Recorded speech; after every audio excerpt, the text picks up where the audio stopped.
शिल्लक सेनेचे विश्व प्रवक्ते आणि सामनाचे संपादक संजय उर्फ मनोरुग्ण राऊत यांची काही दिवसातली विधानं पाहता यांना मनोरुग्णालयामध्ये ऍडमिट होणं गरजेचं आहे।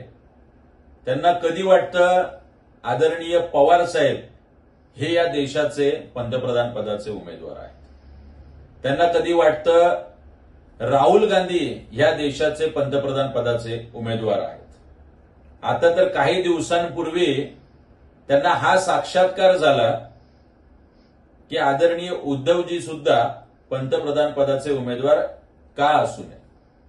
त्यांची ही सगळी विधानं ही मनोरुग्णाचे लक्षणं दिसत आहेत। त्यामुळे पुणे येरवडा येथे असलेले जे मनोरुग्णालय आहे त्याचा फॉर्म महाराष्ट्र नवनिर्माण सेनेच्या वतीने आम्ही संजय उर्फ मनोरुग्ण राऊत यांचा ऍडमिशन फॉर्म भरलेला आहे।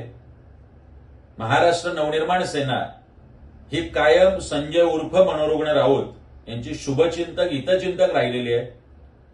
त्यांच्यावर पूर्ण उपचार व्हावेत, त्यांनी औषधं घ्यावीत आणि लवकर बरं होऊन यावे यासाठीच हा ऍडमिशन फॉर्म आम्ही भरलेला आहे।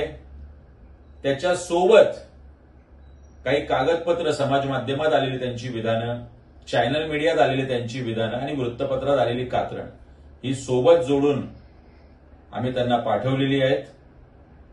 संजय राऊत साहेब, आपण आराम करा आणि लवकर बरे व्हा। गेट वेल सून राऊत साहेब। एबीपी माझा, उघडा डोळे बघा नीट।